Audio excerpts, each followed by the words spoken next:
Hello and welcome. This is the Carbon Watchdog podcast.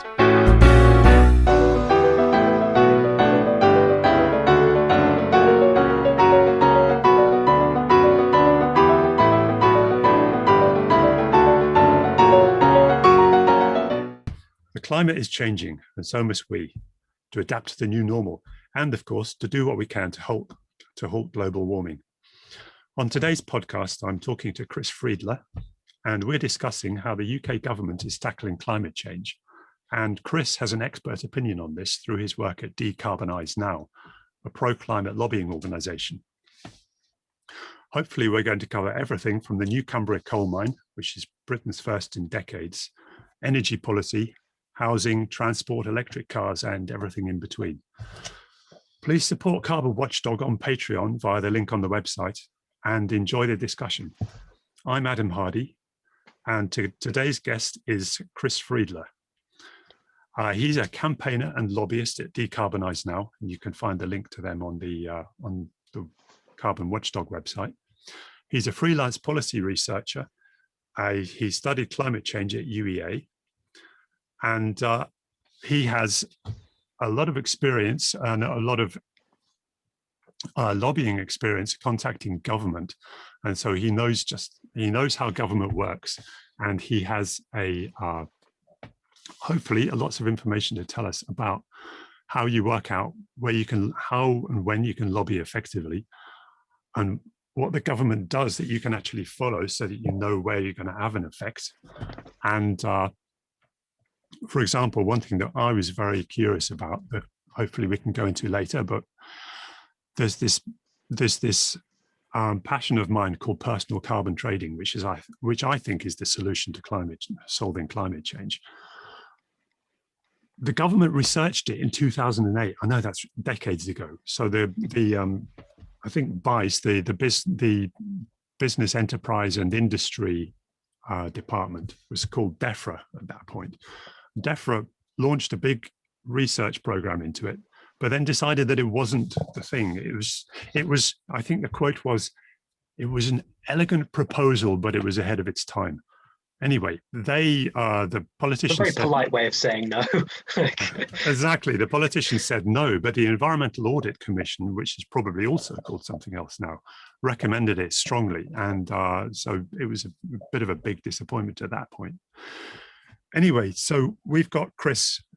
So hi, Chris, and welcome to the Carbon Watchdog podcast. And we were just talking earlier about the news this morning about the Cumbria coal mine, which is, from my point of view, a fairly ridiculous new coal mine that's been granted planning permission in the north of England. And the government has been, let's say the government has been totally avoiding showing any sign of embarrassment that they are the leaders of COP26, the biggest climate,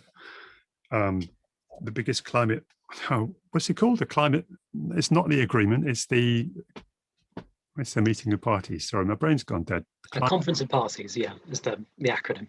And so the climate conference, exactly, conference was the word I was looking for, going on in December. So we're preparing the ground for this by creating a series of climate gaffes and making Britain look like the dirty old man of Europe again. You saw the news this morning. The Americans are starting to wade in on the subject as well. I think it was Hansen, the ex-NASA climate guru, who then formed 350.org, which is a fairly massive global pressure group and campaign organization that backs up. I think they back up a lot of what Greta Thunberg does. I think they back up a lot of work of everybody. I think they're so widespread now. They're quite, they touch on most areas, which is pretty good. So Jim Hansen was basically saying, you should be a bit red-faced about this, Boris, but doesn't seem to be any sign of it. Or is there? So what's going on? Why is the government doing this? Why is it determined to embarrass itself? Well, a lot of this is I mean, a lot of this is that the government, this originally started as quite a small scale thing, very much in the background. It didn't get nearly as much publicity when this first started as it did now. And the original response was, this is a local project, this is local infrastructure for this local area, it will create jobs, blah, blah, blah, blah. It's not a project of national interest. And that's really been the argument so far, is that it's not nationally significant. So therefore, it's up to the local residents to decide. Okay, and, so can I interrupt you there? Yeah, go for it, because So, there's a lot of problems with this right out the gate. So who said this is not of national importance, it's a local affair? Oh, apart from all those CO2 emissions, but let's just not talk about them. I mean, it's basically been BEIS, who've a combination of BEIS and HCMLG.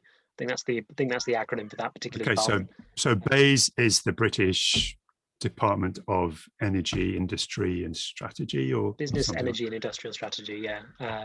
But it's the Department for Housing, Communities and Local Government who have to make the final decision on projects that might be deemed sort of nationally sort of huge projects of sort of potentially large impacts. So the fact that it's already gone to them already implies that it's quite a large project of national significance in the first place. So the argument has been going back and forward between national government who don't want to deal with it, local government who were initially unanimously voted for it. Then there was a bunch of protests and sort of appeals, which I was slightly behind as well. I was one of the people that wrote in, and then it's now been slightly more politically divisive, with some of the local councillors saying, no, we don't want this after all. Tim Farron, who's the local MP for the area, has been particularly vocal on this for years. He's been very anti, even though from a local perspective it will create a lot of jobs, and it's more controversial locally than nationally, where most people don't want it. So that's kind of the current state of play of things. So what has persuaded a few of the local councillors to change over from their unanimous support for it to start thinking again about it? Is that purely the attention that it's getting? Largely, yeah. I'm fairly sure a lot of it is just they didn't expect it to explode on the national stage in this particular way. I think there was kind of almost the assumption that it would be like building a new gas plant or like a new factory or something like that. It wouldn't rise up the agenda this quickly. So I would say, would I be right in saying that is just crass ignorance of climate policy? I think maybe not climate policy so much, more just infrastructure, because this is the first coal mine that Britain will have built in over 30 years. Whereas if you were building, say, a gigantic lorry warehouse, those get built every other couple of years. So it's more not understanding how significant this infrastructure is. New gas plants get built every few years. I mean, they have a climate impact, but because they're more, building a new gas plant now would not be as significant in some ways because we have a lot of them and we do build them still. Whereas with a coal mine, is so old and so out of date and so, it's like a Heathrow third runway. It's one of those big carbon-heavy infrastructure projects that we're not really used to, which is why it's blown up in this particular way, because it would be so different to what we've done in the last decade. Okay, so they don't have any concept, well, the local council didn't have any concept of some sort of overarching climate goals, climate targets that the UK is trying to achieve with the Committee on Climate Change. They just didn't even think about it, didn't occur to them, and they just let's go ahead with this thing.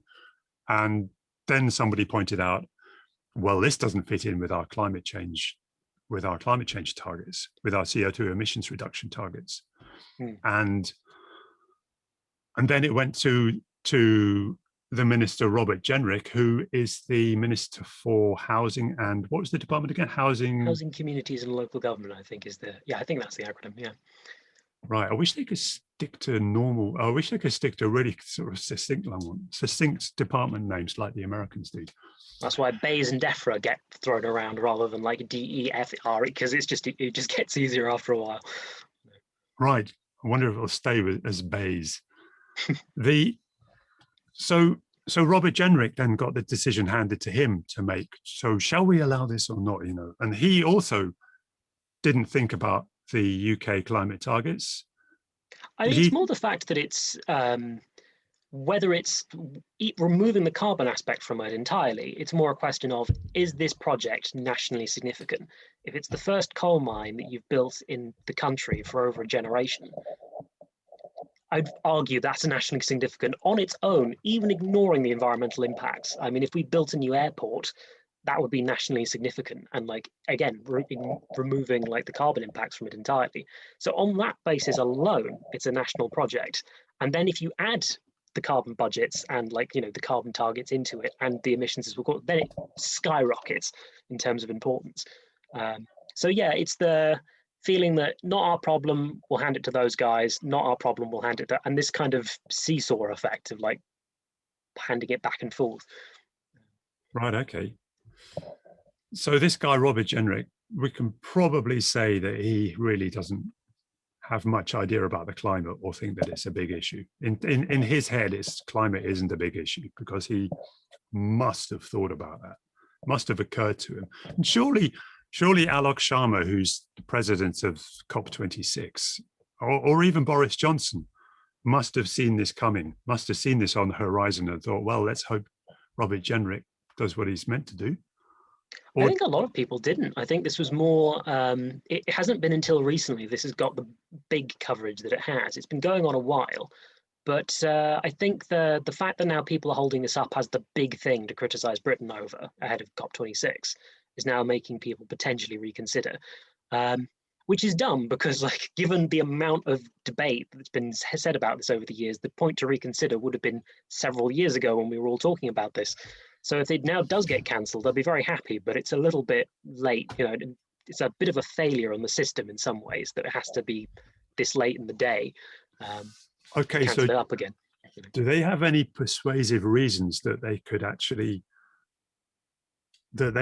stick with to allow it to go ahead to avoid the embarrassment of a U-turn? Is basically that's what it is, right? It's the embarrassment of a U-turn that's stopping them just going, oh, for crying out loud, revoke that planning permission or whatever. Yeah, because if in any normal project, like if it's got this far through this stage, then it shouldn't be, you know, there's no reason why the system should not carry this forward, you know. So the fact that they have to go back on it at this late stage looks a bit daft for them.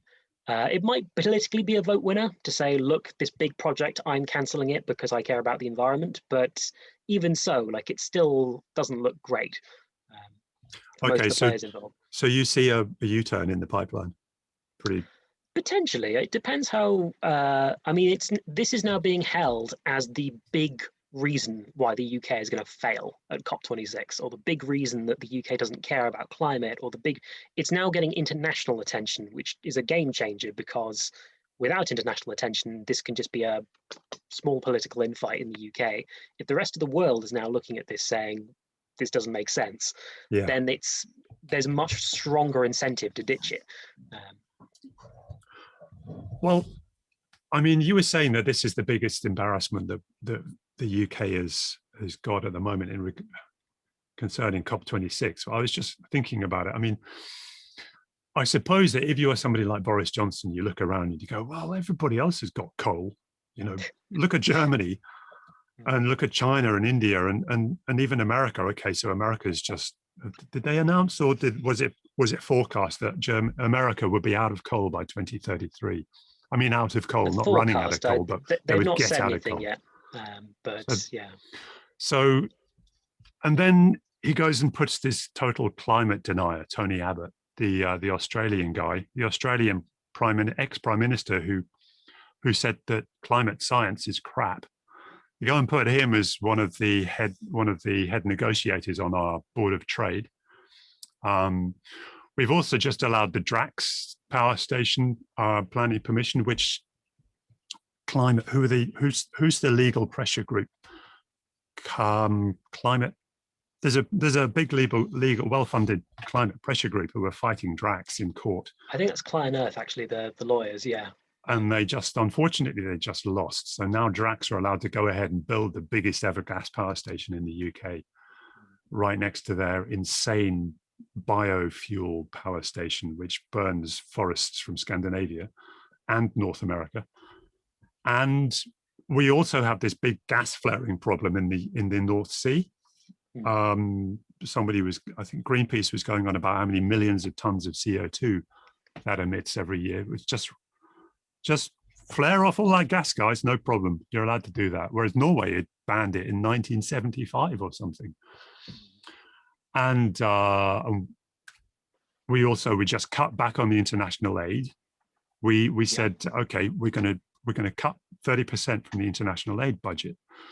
And then Boris Johnson got up and said, hoping that nobody would remember that, got up and said, oh, we're going to give 4 billion to biodiversity and sustainability initiatives in our aid package, which actually probably would have been 5.5, 6 billion if I hadn't just cut it. Yeah.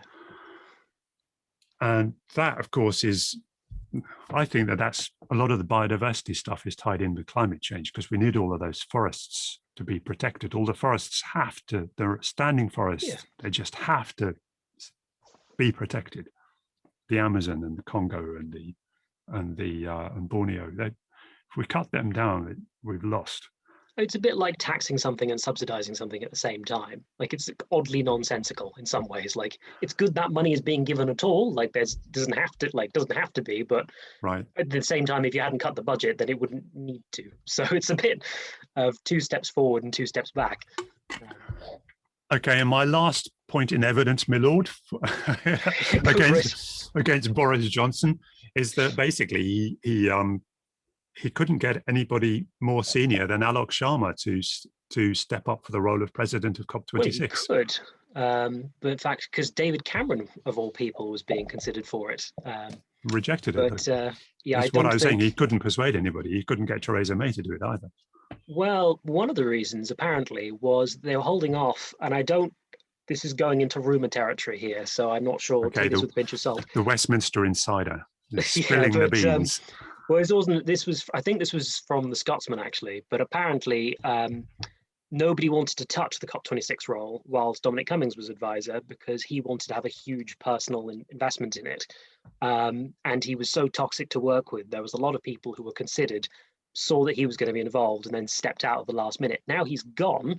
There's a little bit more interest from people in that whole team, which makes you wonder how this would have gone if it had been last November rather than the coming November. But anyway, yeah, small pun in there, I've just realized, but yeah.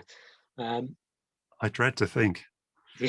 I'm sorry, I didn't get the pun, but I'll listen to it again later and see. Well, the coming November, but yeah. No. Boom, boom. I quite like the lady who she was really gobby and a bit in your face, who was president of COP26, or maybe not president. Claire Perry O'Neill. Yeah. Yes, she was well, okay, I won't say really good, but I think she could have got a lot of stuff done. She was good as Clean Growth Secretary. She did a lot of good things. She fell out ostensibly with Dominic Cummings, basically, didn't she? So that was obviously what you were talking about. Yeah. She's also a bit of a loose cannon. She's not exactly, which I suppose in some ways is a point against her. She's not exactly a diplomat, which the COP26 president is kind of a diplomatic role. So I suppose there is that, but who knows? I mean, like, the problem is if you're too diplomatic in that role, then you're not going to get too much done. But if you're too bullshit, you're just going to annoy lots of people. So you've got to have like the right balance, I suppose. Yeah, I suppose so. Maybe Alok Sharma will grow into the role. He's certainly not doing anything wrong, apart from just the only thing wrong with him is that he's just not as big a name as Boris Johnson. So you kind of, I mean, maybe that's one of Boris Johnson's sort of tactics. He doesn't really want to have somebody big in there now, so he'll stick with Alok Sharma so that he can go along and pick up a lot of credit.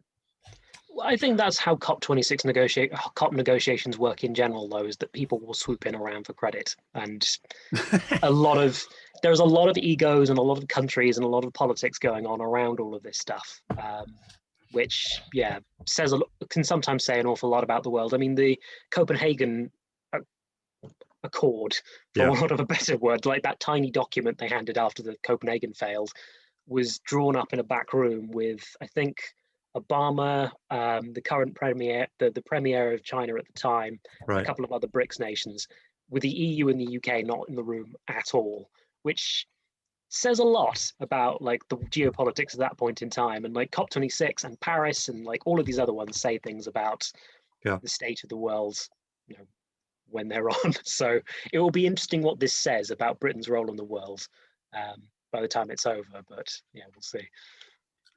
Yeah, it must make global climate negotiations must make Westminster politics look a bit like child's play, I guess. So I mean, one of the problems basically is that the UK doesn't have this overarching policy yet, despite we've got the Climate Change Commission, which is saying this is what we must do. What the government has got to do then is to write laws for all of that. Well, it's bring them more in. the Is fact that the case? it's the carrot and stick thing, where the carrot is there, like the goals are there, and like to Boris Johnson's credit, one of the things that he's done very well in his relatively short time as being prime minister, is he's done very well at setting out these overarching targets, like the 2030 ban on petrol and diesel sales, something that people were pulling teeth over with Theresa May's administration, including me, has finally been able to go through. It took long enough, but I'm glad that's there. It's more the stick stuff that's the problem. I mean, there is now forward direction for where surface transport and cars are going to go, which is great. We didn't have that before. It's more a question of, are we going to see all the little things that are slightly more boring and like less politically sellable that actually get us there? Because you can't just say we're going to ban petrol and diesel by 2030 and then do nothing about it. You've got to introduce, you've got to extend the plug-in car grant. You've got to cut VAT on electric cars in order to make them more sellable. You've got to hand out subsidies to gigafactories and producers so more of them can be produced in the UK. All of these sorts of things have got to get done rather than saying you're going to do them. So it'll be interesting to see where that goes, because if in 3 years none of that's materialized, then we'll know it's just a load of guff, basically. If that's all materialized in 3 years, then great, and that's exactly what we want. But I have to go and see.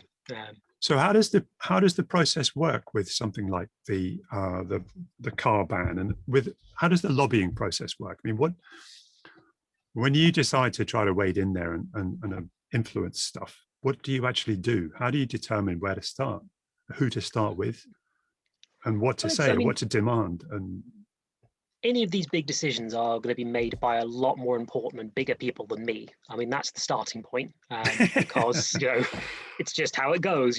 I am a small sort of campaign, like on the fringes, and Nissan is going to have more sway in that kind of decision than I would.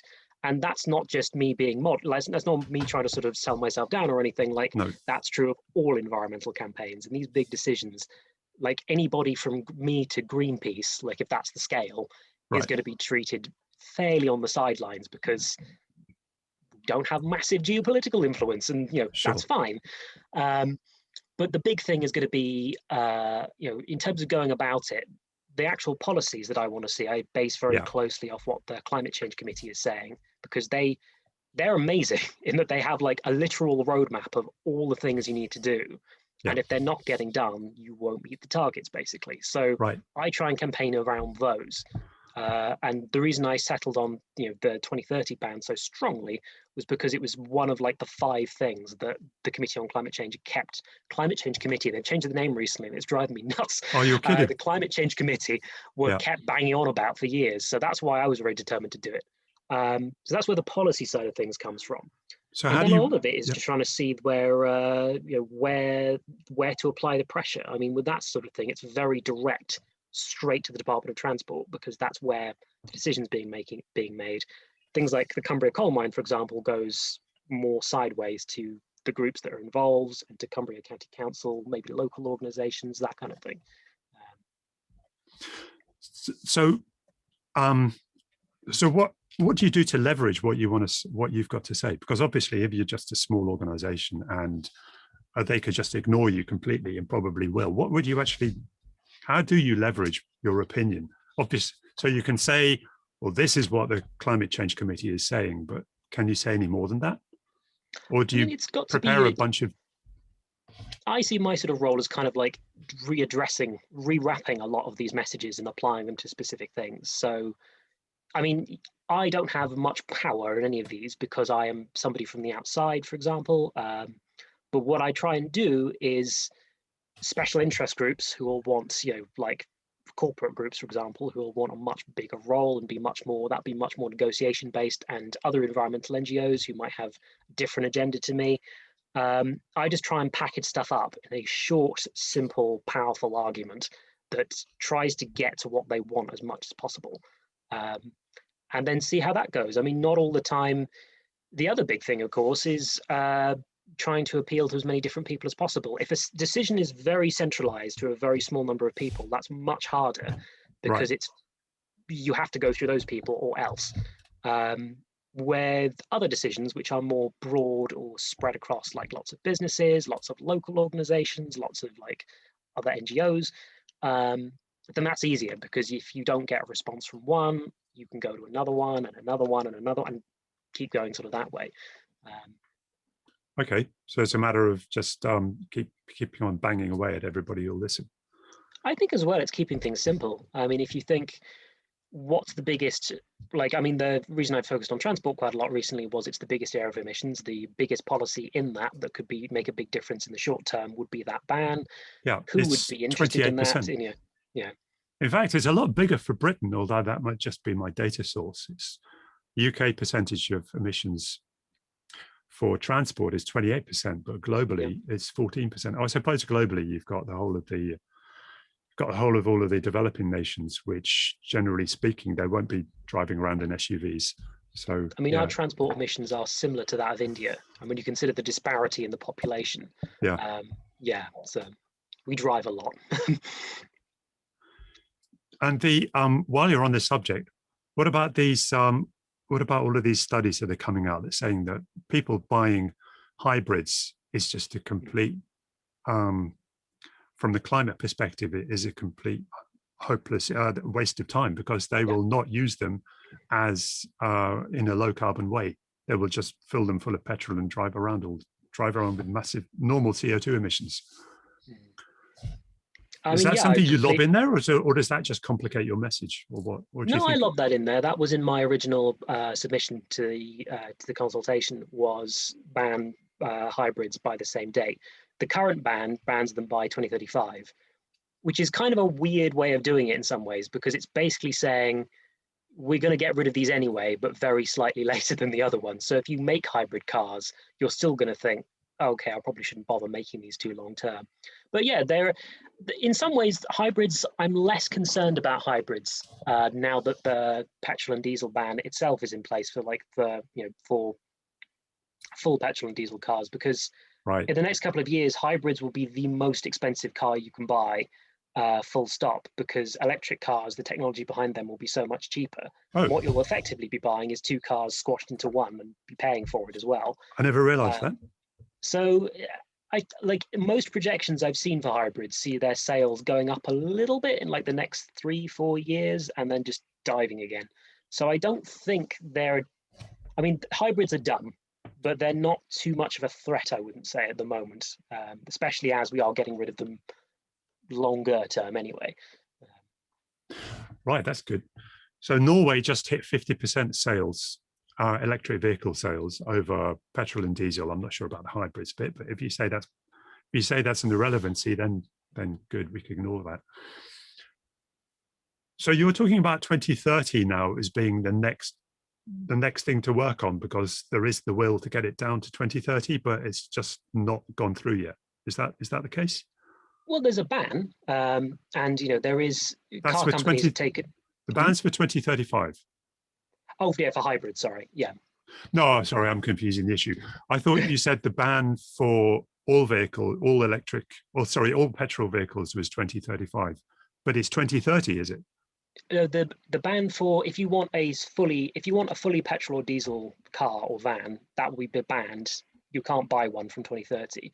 If you want one of those with a electric hybrid motor in it, which allows you to go, I think it's 50 miles on a single charge, something like that, that will be banned by 2035. Okay, excellent. So that is done and dusted. Basically, we can sort of tick that off and hopefully that will have a massive effect, and it will probably start.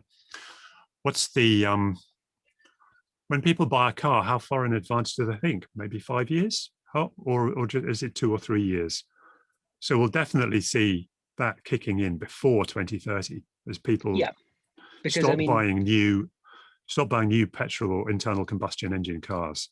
Yeah, I mean, the original date of 2040 was, I mean, not only ludicrously late from a climate perspective, but if you're a car company designing a new car, they tend to work, and this is the PwC estimate, so I'm going to blame them if it's wrong, but they tend to work on 5 to 8 year timescales.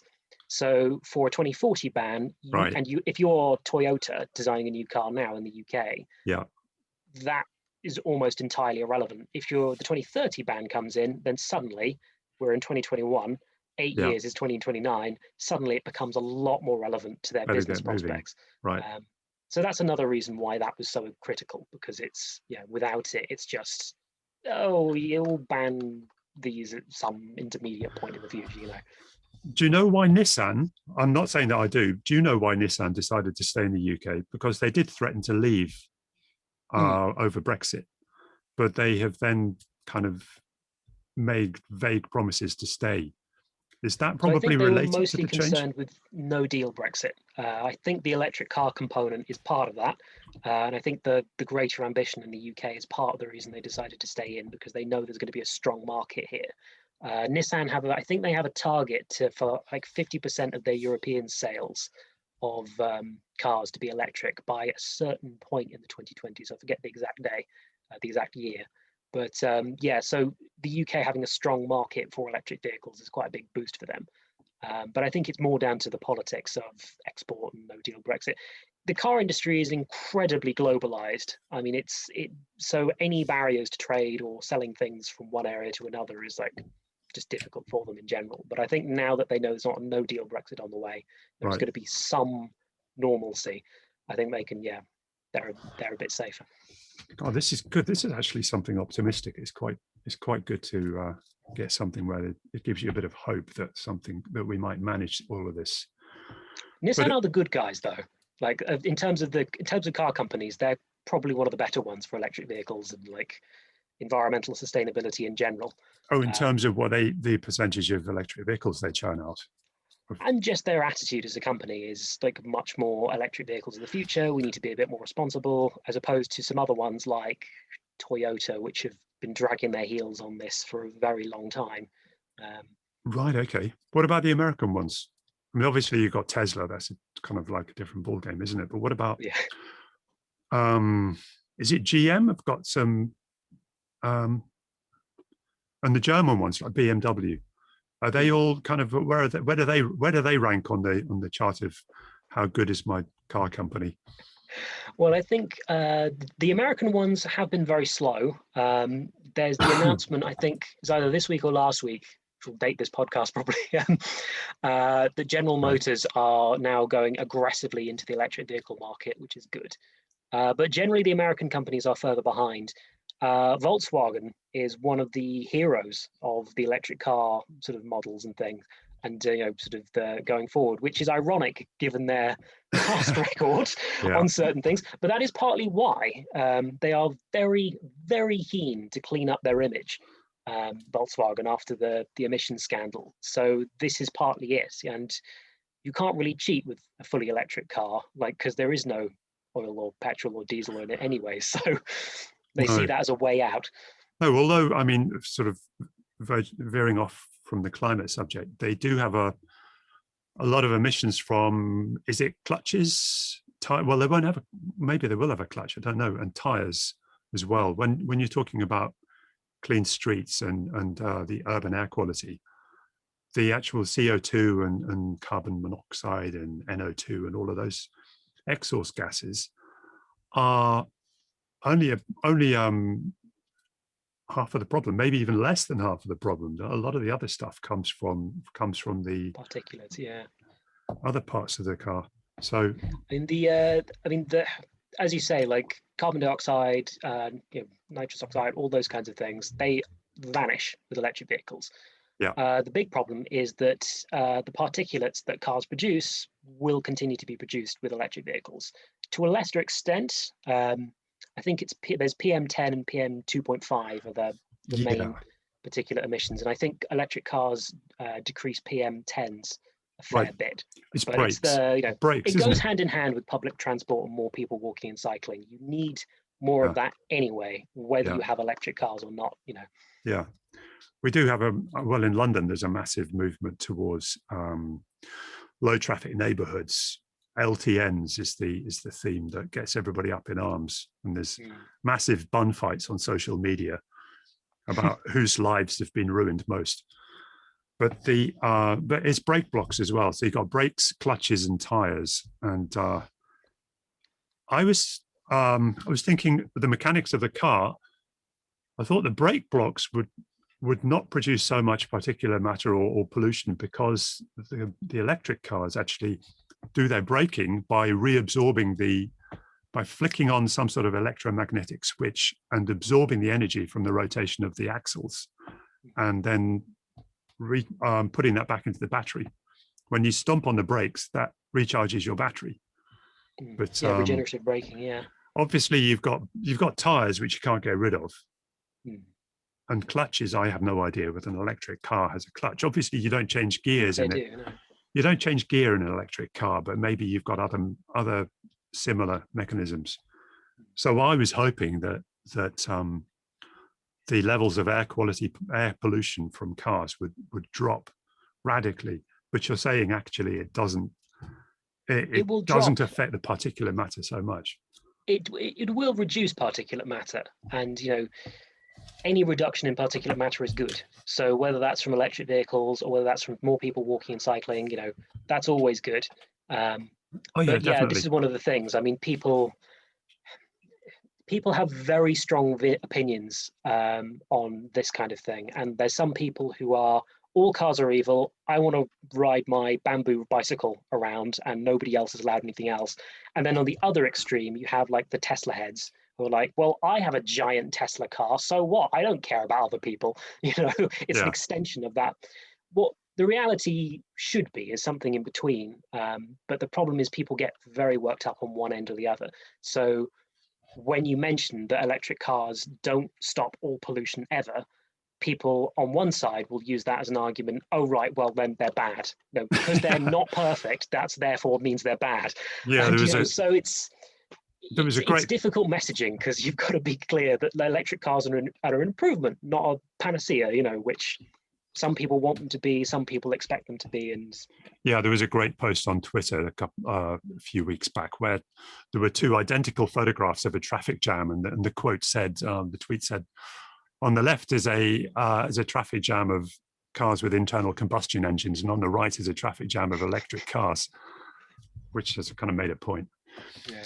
Okay, so to segue from there into homes and domestic energy and the energy use in homes, we've got this massive. I'm very London centric. I'm probably obviously because I live in London in an old Victorian house in the ground floor flat, and retrofitting this lot to be carbon neutral is basically a huge technical challenge. So is that something that you've been lobbying on and campaigning on? Not in the past. This year I want to do a lot more on retrofits though, specifically because the government's building and heating strategy is supposed to be coming out. Well, they've said it's coming out imminently, which in government speak means either tomorrow or in the next 6 months. So who knows? Okay, so in your line of work, a lot of things.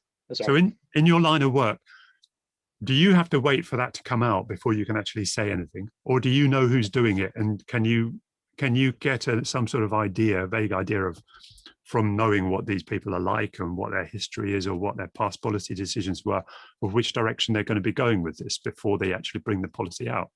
Well, most of these sorts of policies are usually long running. I mean, this one's been going on a long time.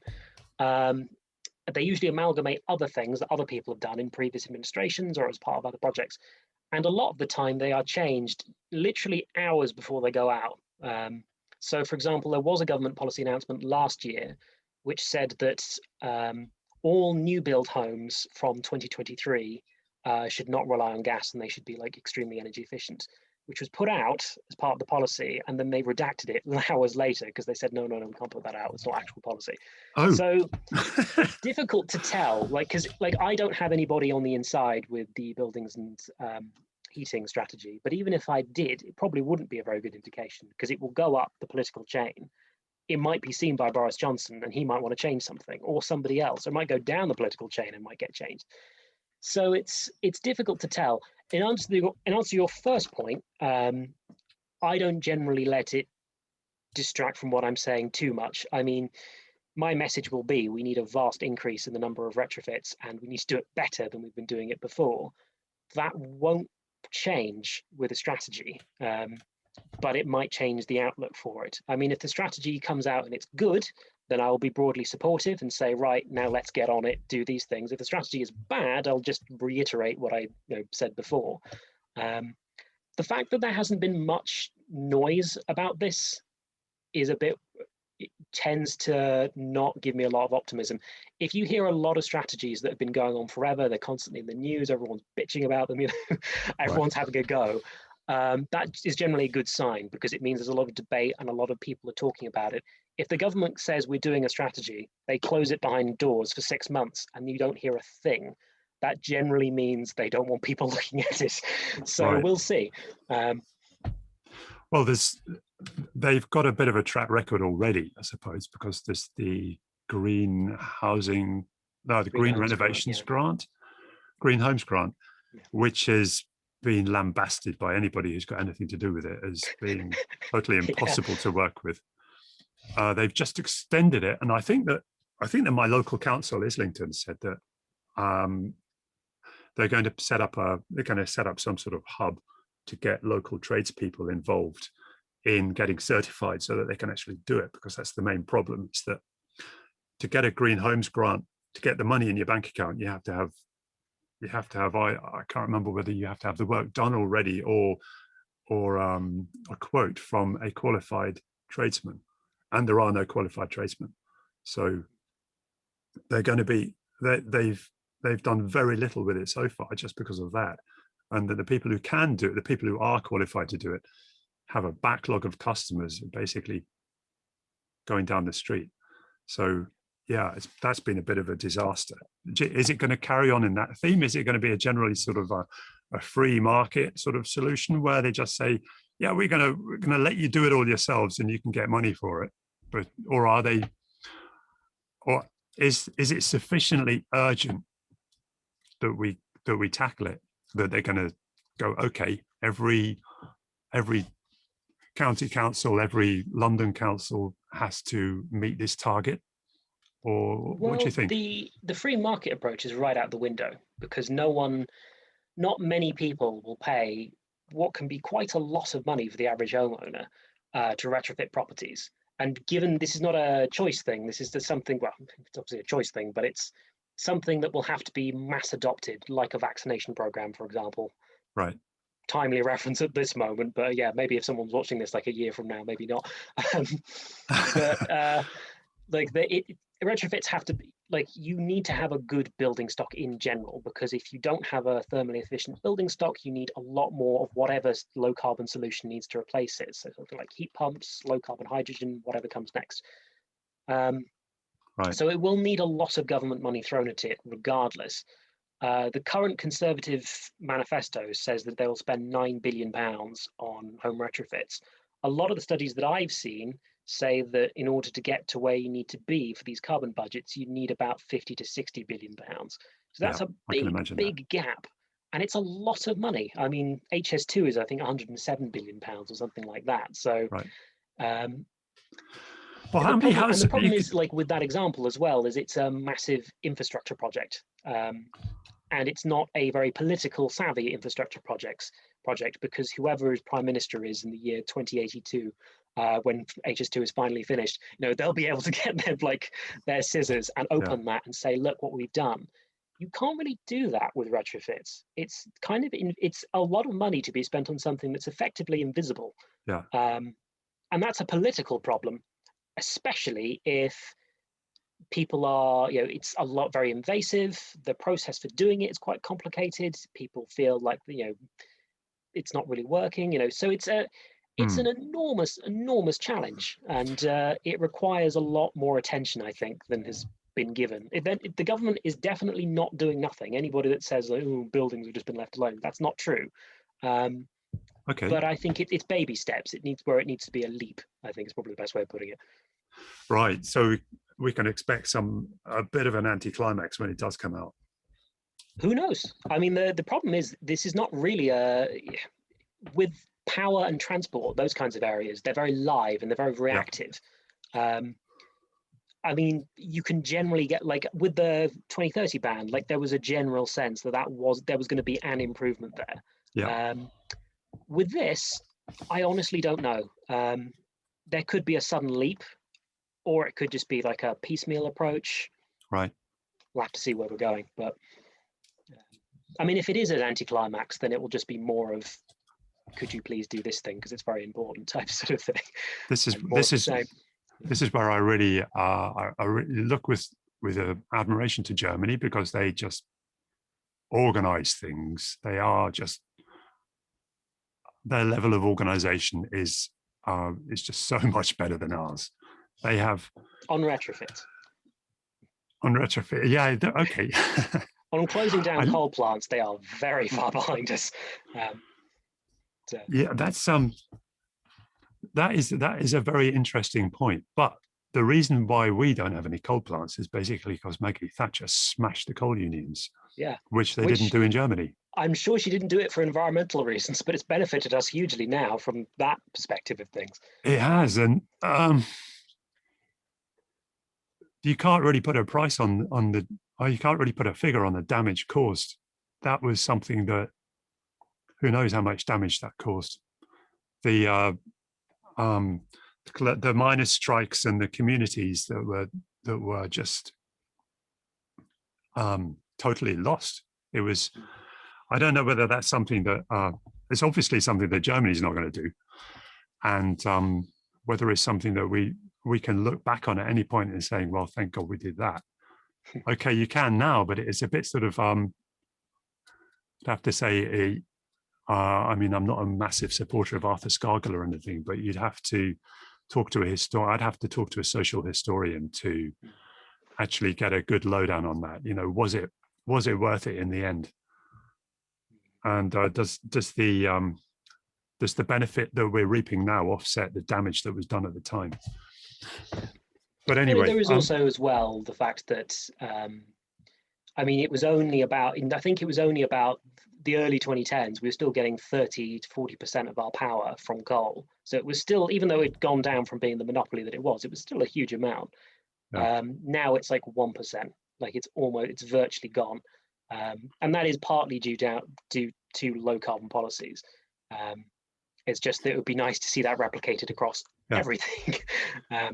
Especially retrofits, where we are lagging behind our European neighbours a lot. Yeah, and have done for quite a while. Yeah, it's a nightmare looking around me at the house that I'm in. It's just a disaster, and you still have these holes in the window with these funny fans that make that noise. They make that noise when a draft comes through, and there's the idea that most of these houses need to be porous. In other words, they need to have air coming in and out. So you can forget heating and insulation, because as soon as you do that, you get a massive damp problem. So how do you get rid of the damp? Okay, so we're going to have to make sure that what do we do? Dehumidify. That's a ton of electricity running a dehumidifier the whole time. Anyways. And the difficulty with retrofits in some ways compared to other things is that if you're installing an offshore wind farm, that's kind of one technology. I don't want to say that because there's a bunch of other technologies involved, but it's one thing. Yeah. We use retrofits as if it's an electric vehicle or it's a wind turbine. It's a blanket term for a bunch of different things, and a bunch of different homes will have a load of different ideas and what they need. I mean, a lot of Yes. homes need cavity wall insulation. A lot of homes have already got cavity wall insulation. Some of them can't have it. They need solid wall insulation. And like there's so many things. And when you consider there's 30 million buildings in the UK, trying to upgrade all of those is just it's a big deal. Oh, excellent. 30 million buildings. So we can do a back of the fag packet calculation. 27 million homes, I think, if I remember that right. Okay. And my neighbor who I had on the podcast recently, she did a retrofit on her home about 10 years ago, and it's just beginning to kick in. That the return on her investment is just basically kicking in. And she spent $8,000 back then, which is probably the same now. So if you have, did you say 30 million times $8,000? Well, let's say 27 because that's homes. So the other 3 million is like non-domestic buildings like offices and things, which are also something we need to talk about more because they have very high disproportionate carbon emissions compared to homes. Yeah. Okay, so we need to spend 100 billion. Only if your neighbour's house, though, is a typical example, is the average example. So, I mean, that's the thing. Like, well, they did so much. Homes will need some homes will need enormous amounts. Some homes will just need like a touch up or nothing. Yeah. You've got the two areas. You've got on the one side you've got insulation and efficiency and everything, and on the other side you've actually got the energy supplies and how you're going to do that, and whether you're going to go with ground source heat pump or whether you're going to stick with the gas mains and hopefully get hydrogen coming through it or what. I don't know. I mean, the technical challenges of switching to either heat pumps or hydrogen are ridiculous, and they are the main. If I had to pick out one thing as to why we can't decarbonize or go net zero by 2030, which I would love to do, but it's just not technically possible, that's it, because decarbonizing heat is such a logistical, technical nightmare.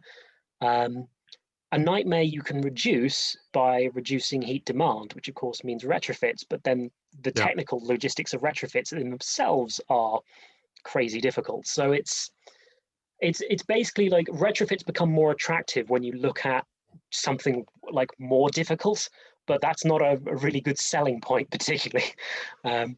No. So I mean, there are amazing benefits to retrofits, and I care passionately about people living in more efficient, thermally efficient homes because it does so many things. It has health improvements, it reduces poverty, it just improves people's lives in pretty much every every sort of normal way. But rolling out a program like this to that many people is a national infrastructure priority. It's not something you can just say, oh well, we'll throw some money at that or we'll see how that goes. It's got to be very seriously done. And I think that the current strategy is good, but more please. So you think we're probably going to be doing these retrofits to begin with while we don't really know what the best solution is, and every house is different anyway, so we're probably going to be pretty crap at the beginning and sort of reducing. I wouldn't say that, but it's a bit like trying to have any sort of large infrastructure project. You need to have as much planning and information as possible to make it work. And I think you can't. But what I'm basically trying to say is you can't do this by halves. With other areas, you could throw some money at renewables in the past, or you could throw some money at something else. And piecemeal. There's many countries where they've gone through periods where they've not taken a lot of climate action, but they've kept things going. And then other governments have come in later and been like, oh yeah, we can throw money at that. You can't really do that so well with this. It's got to be quite heavily planned by the state, and it has to have lots of money thrown at it by the state. It has to have lots of targets and lots of ambition. It's very. What I'm hoping from the strategy is it's approaching it from that kind of level, right from the start, as opposed to we'll put some money towards this because it might help people, and that's great, but it's not. The time is now to do something more in depth and ambitious, I'd say. So who are you going to start hassling when this thing comes up? It's the Department of Buildings, Buildings and Transport? Homes, communities, and local government. Homes, communities, I and don't local think they're government. doing most of this, to be honest. I think if memory serves me right, this is mostly being handled by bays. As well. Okay. All right. So, yeah, but obviously there's going to have to be some overlap there somewhere. Okay, so Robert Jenrick is there on the sidelines to screw things up if needs be. Is he the minister anymore? I've completely lost track. It might be somebody else now. What, just in between? It's either James Brokenshire was his successor or predecessor, I think. I was just quoting him because he was the one with his name on the statements that came out saying this is a local matter. Yeah. The CO2 is not going to be allowed to leave Cumbria. Well, that would be a great thing in many ways, is if a lot of this was devolved to local authorities, because if you're trying to get a lot of logistical data about certain homes in certain areas and the way that houses were constructed, and all this very granular nitty-gritty stuff, which bigger governments tend to be not necessarily as good at as local authorities. Right. It'd be good to see a lot of linkage between the two. Right. But I don't know. It depends. If this is being developed by bays, it might end up being big top-down government stuff. But we'll see. Problem is, you can tell listening to me, I'm not trying to be too committed to anything, just in case the strategy goes completely off in the other direction, because I genuinely don't know. But is there a lot of other pressure groups interested in this? What do people like Friends of the Earth do? And or am I missing some other big player? WWF would be right. Greenpeace, Friends of the Earth, and the WWF are always the top three in my head. But well, I know that they all have their carbon calculators where you can log on and find out how awful you are and where you can go to offset it, which I think is stupid. But I would have thought that anyway, I can't think of one. But I would have thought maybe Friends of the Earth would be the more local, because they definitely have a lot bigger network of grassroots organizations, grassroots groups. Yeah. But the charity that I'm setting up at the moment, looking at group-based carbon footprint, learning and managing your own carbon footprint, is possibly, if I can get the funding for it, going to be able to use technology based on apps on your telephone and with your smart meter and so on, to build a database of carbon footprint related data for the group. Say people in Islington that I've got interested in this would be able to feed all their stuff into the database and then be able to share it around. And not only that, they'd be able to give access to it, assuming it's all anonymized, to the local council or local community energy providers, and even sort of government research departments who are trying to work out what's going on. How many people down this street have joined up with a low carbon energy provider, or are they all still with who is it, RWE or E.ON? And that's the kind of information that is actually really crucial. It's all data based. Yeah. And where do people's carbon footprints come from, and if we don't know that, how are we going to improve it? Really, it's like Weight Watchers. If you go along to Weight Watchers, the way that you reduce your weight is by watching your calories. And if you don't know what your calorie intake is, then how are you going to do that? You're just going to have to wait 6 months to find out whether eating a chocolate cake every day makes you fat or not. Well, that's one of the problems with previous problems with buildings as well, is that EPC ratings, they can't always give you, because they are meant to be a generalized figure for the entire nation and all the different buildings. Sometimes it may not necessarily take into account specific buildings and local circumstances as well. So having a more localized form of monitoring that kind of thing can be really helpful, because there was a project that I worked on a couple of years ago where there was a home that had been retrofitted that was to EPC band B, but it didn't take into account there were that was only when they had actually made the assessment. Band B is pretty good, is it? Yeah, band B is it goes from A to F, so that's pretty good. Because if you're buying a washing machine, you would want to be going for an A+++. Yeah. But plan B is good as far as retrofits go. But yeah, like there was problems with the house later on that led to there being lots of leaks, meaning it wasn't really living up to the EPC rating. So having that kind of data available in sort of real time can be quite helpful. Yeah, absolutely. Well, look, we're getting on. It's great hearing all of this stuff, and I've been picking up all of these tidbits about government and contacting people, and the idea of actually having a really strong argument is key, because if you wade in somewhere and say, got to cut our CO2 emissions, then like I said, with carbon footprints, people don't really know where to do it.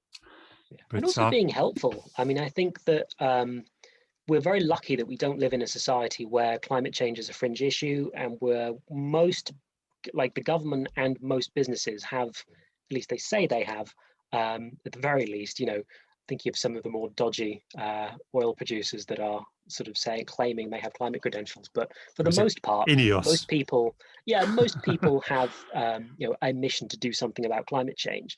So if you are in this space saying, hey, I know you're trying to do something about climate change, have you considered this, is always a more powerful message than you need to do something about this because type thing. And it's not coming from if it's not coming from a confrontational place to start with, then it's it can get further, I think. Yes, very good. Can get into a confrontational place later, but very diplomatic. So when the COVID vaccine is kicked in, and hopefully if we ever get back to having face-to-face meetings and groups and gatherings and so on, would your lobbying work take you along to meetings in Westminster and actually trying to sort of shake hands with these people, or do you just do it all from afar and just? I mean, I would hope so. Yeah. I mean, it depends on what each individual thing requires. I mean, with a lot of the things that I'm looking at, they're quite broad brush. So there'll be a million people involved, and I'm sort of jumping between all of them, I suppose. With that stuff, I might be out of the picture, but doing stuff in the background. For smaller things, more niche issues, then yeah, potentially. But see how it goes, I suppose. I think the idea of shaking hands with people seems like a very foreign concept these days, but you never know. Well, you could stalk them instead, like a journalist, a paparazzi. Yeah. Excellent. Okay, so Chris, thank you very much for being on the show. Thank you very much for having me. It's been fun. And good luck with the campaigns in the future. My name is Adam Hardy, and this is the Carbon Watchdog podcast. All of the website content and the podcasts are free. If you like what Carbon Watchdog is doing, then please head over to patreon.com using the link on the website and support me there. Thank you very much for listening, and I hope you'll tune into the next one. Bye.